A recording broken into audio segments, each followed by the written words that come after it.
hate the police. I always hated the police. I think that's a part of growing up like in the streets and stuff. We don't like the police. We don't want to come in contact with the police. We don't want to come in contact with the law. I start itching in the courtroom and breaking down houses and stuff. I don't want to deal with it. Saucy Santana, tell us who you are besides your name and something that you love most about who you are. I'm Saucy Santana. I am a rapper. My favorite thing about myself is I would say my confidence. Just I'm able to walk in a room and get all the attention. You know what I'm saying? I got charm. You can't buy this at a store.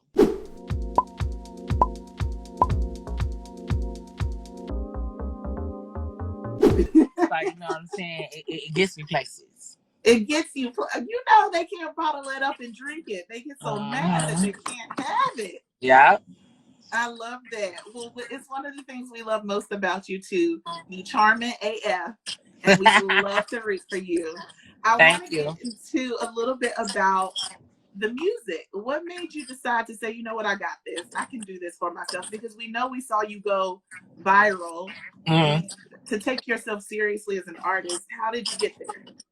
I think once I made after Walking Like a Dog hit, and it was big, and then all these labels started coming, and it was just everything, like my life was changing. So I was like, okay, so I was like, okay, so I'm a rapper now. And then I think it really hit me when I got in the studio. My second song I did was Material Girl. And once I did Material Girl, and the label was like, oh yeah. I was like, yeah, I can really rap. And I guess it just sunk in, like, okay, you know what I'm saying? Maybe this what God had for me. I always thought that I was gonna be like a celebrity makeup artist or something like that. Because I used to do makeup. I didn't ever think that it was gonna be rap, but it's up and it's stuck. What's for you is for you. And it's like it's awesome to like take a leap and to do that. It's scary though. Cause I ain't got no more jobs. I can't do nothing else. I'm already a rapper now. I can't sell lashes. I can't go open up no boutique. These people gonna be like, you is a rapper. We want to see you rapping. Well, you're doing pretty good for yourself as a rapper. Do you think people take you seriously as an artist? Yes, definitely. I think sometimes, a lot of times my fans love my personality so much that like even sometimes I get frustrated with everybody they love me for being so funny, but I definitely feel like people take me serious as a rapper. The opportunities that I have, I can tell people take me serious as a rapper. Right. So let's talk about the new album. Who are you on this album? Who is the Santana that you want people to hear on this album? Gives Pretty Little Gangsta. I just feel like I show a side of, you know what I'm saying, you could be pretty and you could be gangster. And so, a lot of people when they see me, they see nails, they see makeup, they see lash extensions. So, you know what I'm saying, you just pass your own judgment on people. But, I'm very thorough, and I'm very hood, and I'm very gangster, and I've done things that I won't talk about. Really in the streets. I was really in the field, and I got witnesses. So a lot of people don't not know fantasy talk over here. Yeah, a lot of people don't know those things, so they just see this and they like, oh, okay, it's pretty, the Chanel bags and all that, but you know what I'm saying, it gets gangster around here. I really love the thought and the care that you are putting into what you are doing visually for your music. You're giving us iconic, like, gangster movies. You're giving us characters. So whose idea was that, and what other characters are you going to give us? So I just told my team, I said I want a wow factor. You know what I'm saying, with my rollout. So we brainstormed, and then the lady who directed my thing, her name is Maya Table. We was brainstorming, and we just came to the thing that these gangster movies, I could react them, and I could reenact them. I'm like, yeah, but I could make it pretty. So I'm still gonna have my makeup done, I'm still gonna have my nails on, but I'm gonna be these gangster movie characters, and that's, you know, really pretty little gangster. Right. So it all just blended so well. I think it's so smart because you Mm-hmm. know how we are with Black culture. We And these are love, our kind of movies that everybody like. These are movies that we yeah. know that we grew up on. Like I used to watch Set It Off so much. Me and my friends had went in case Bank of America. Like this probably like in 2013. We was in a bank like look when I was like, you know what? We gotta start watching that movie. Cause we can't Not rob the bank. casing it. We can't rob the bank. I love a person who colors outside the lines. I got a special place in my heart for people that don't fit in boxes, and that Yep. is you Definitely. to a T. What I mean, how does that feel knowing because you are a Black gay man in hip hop as yourself, unapologetically so? How does that feel knowing that you can be fully you in these spaces that don't normally and automatically accept people like you? It just to me it's regular. When I had my street drop, well, I rap about it. Y'all know that I used to sell drugs. When I used to be out there, I used to be out there with just like this still nails on, 2 pieces, the new J's that came out. I was wearing Aldo purses at the time, and I was around all them You said niggas, and they, back then it you was know what I'm saying? Aldo. Yeah, it was Aldo back then. I had Aldo money. And so, you know, I was just out there, and you know, I had to gain my respect in the hood, just like I had to gain my respect in the industry. You know what I'm saying? I just live in reality. We know that, you know what I'm saying, with being Black and being gay, it comes with the stigmas, and you know what I'm saying, people feel their own type of way about it. So I just look at it like, you know what I'm saying, I'm gonna come in the game, y'all gonna respect me, and I'm not going nowhere. And that's really how it was in the streets. I'm gonna come on your block, I'm gonna stand here, you're gonna respect me, and I'm not going nowhere. So, you know Yeah, what I'm saying? It's really nothing. No sweat off I my just love brows. I love the fearlessness of it all because it's not an easy, like, It's growing definitely up in the not easy. hood, being around that type of lifestyle, but being who you are so out loud. That's Mm-hmm. not an easy thing to do. So you should have earned your respect by now. The street cred is earned. Yeah, yeah. I have a lot of male artists that see me and be like, you know what? You don't keep doing what you're doing. I got a lot of niggas that see me in the streets be like, you know what, bro, you doing your thing. Keep doing what you're doing. You know what I'm saying? So, you know, it got its pros and cons. You just roll with the punches. You still gonna have some artists like, whoa, I don't know about that. Whoa, I don't know about doing no feature. I don't know what people gonna think. But for the most part, like people, you know what I'm saying? I get my flowers. Right. Well, that's interesting too because what you're doing, being who you are, is opening up a lot of doors. It's setting a lot of foundation for people who want to be in this industry like you, but maybe be a little timid around because of Uh who they are and being accepted. So, can you talk about a time when you've had to like feel like you've had to prove yourself? huh. I think I feel like a time I had to prove myself was I had performed in Miami with Rap Caviar, Mm-hmm. and it was an all girl show. It was Mulatto, Sweetie, Trina, Little Kim, Cash Doll, and Meg The Stallion was the headliner. Oh wow. And I just showed, a lot of celebrities was there. I had just showed up to show support, and they was like, oh my God, Saucy Santana here. Come on, we're finna get you Mike. And I was like, wait, huh? It was like, yeah, we're gonna get you Mike so you can go perform. I was like, wait, I thought this was like an all girl show. I just came like, you know what I'm saying, just to be in the area. They was like, oh no, it's gonna go down. So I was like, okay. And I was like, oh my God, it's an all girl show. No boys is performing here, you know what I'm saying, besides me. That was my first time performing at a stadium. Like, I was doing little clubs. Yeah. So that was my first time. I'm like, oh my gosh, what if I go out Congrats. there?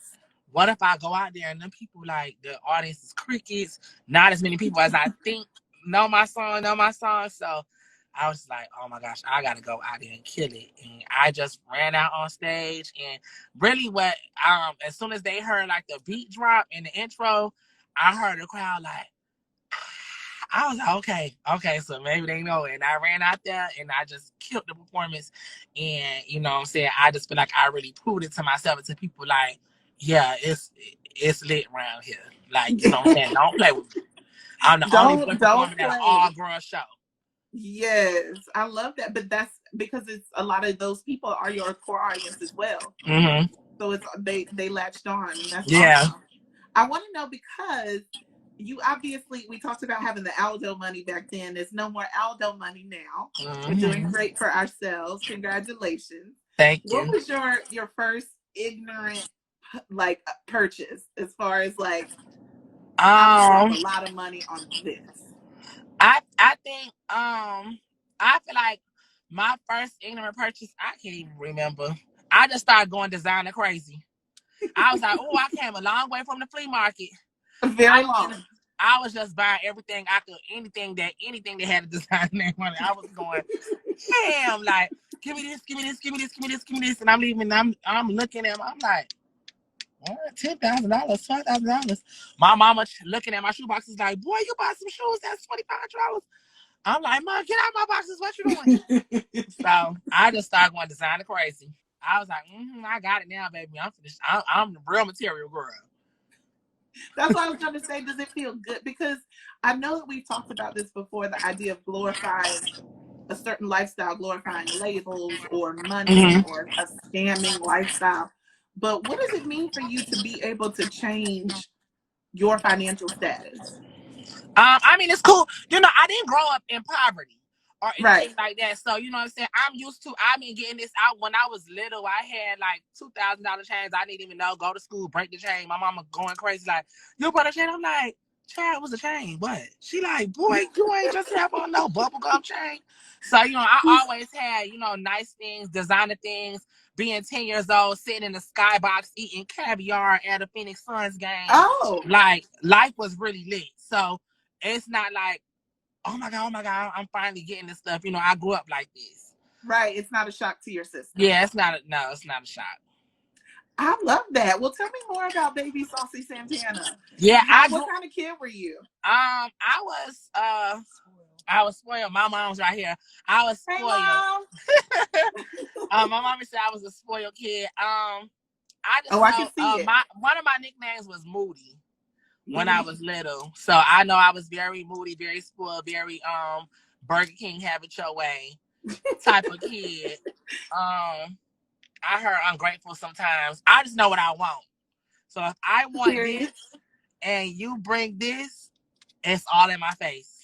But I grew up very you know, I would say very silver spoon. I don't have the rap story of the pissy mattress and the hand-me-down clothes, and I told my mom thugging outside, we don't need cable.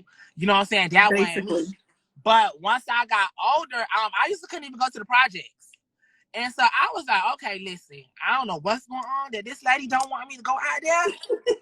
Like, I need to go see what's happening. And so as I got older, like, I remember people used to call my mama and tell like, oh, your son out here in the projects. She'll call my phone like, where you at? I'm like, I'm at the park, Mom. She like, no, you ain't in the projects. Come on. So it was like, as I got older, I wanted to experience, you know what I'm saying, the streets. Like, I wanted the project. The hood, what's going on out here? Why I can't come out here? The kids, we smoking weed in school. We skipping school. Like, I'm trying to see what's on the other side. I feel like Lion King when Simba wasn't supposed to go to to the elephant graveyard. And he went over there anyways. But see, in the end, it made him brave. So I feel like me, like my little brother really abided by, like, you know, my mom and them. I was the rebellious kid. So I feel like, you know what I'm saying, in a way it kind of helped me. I got street smart. I learned how to hustle. I learned how to survive. And when I was like 17, 18, I moved out by myself. That's when I remember like taking bird baths, the waters was off, going to the mall, buying all these clothes, and then get home, the lights off. I had to go to the mall, return all the clothes because I had to pay the light bill. Like, you know what I'm saying? I went through the struggle because I wanted to. But you know what I'm saying? It gave me another sense of hustle. It gave me another sense of grind. It gave me the street smarts that, you know what I'm saying, I needed to know. You could be book smart, that's cool, but you need to know somebody's streets because they'll eat you up. Right. So you gave yourself your own hood education. Mm-hmm. I said in Try Your Luck, I'd be like, Mama taught me how to hustle, but had to fight to survive. Right. There you go. Rap what you know. So y'all, Santana's not making this stuff up that he's rapping about. Never. We don't do that over here. No, I love that. Thank you for sharing those stories about that, because I would have loved to see. Seeing just the teenage Santana, like, I'm going to the context. Uh-huh. Before we let you get out of here, because we're just all going through so much right now. You know, like I said, just be cautious, be careful. I try not to do too many things that, you know what I'm saying, will get me in trouble. I don't even like nobody smoking weed in the car driving with me. Like, don't do nothing, because I don't want no police contact. I hate the police. I always hated the police. I think that's a part of growing up like in the streets and stuff. We don't like the police. We don't want to come in contact with the police. We don't want to come in contact with the law. I start itching in the courtroom and breaking out in houses and stuff. I don't want to deal with it. Don't want to be there.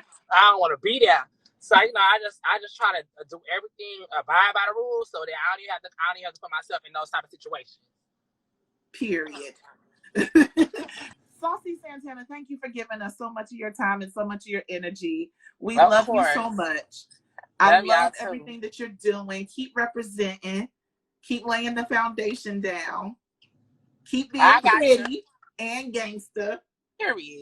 Period. That's all it takes. We love you, Saucy Santana. Thank you. Thank you so much. Okay. Bye, Mom.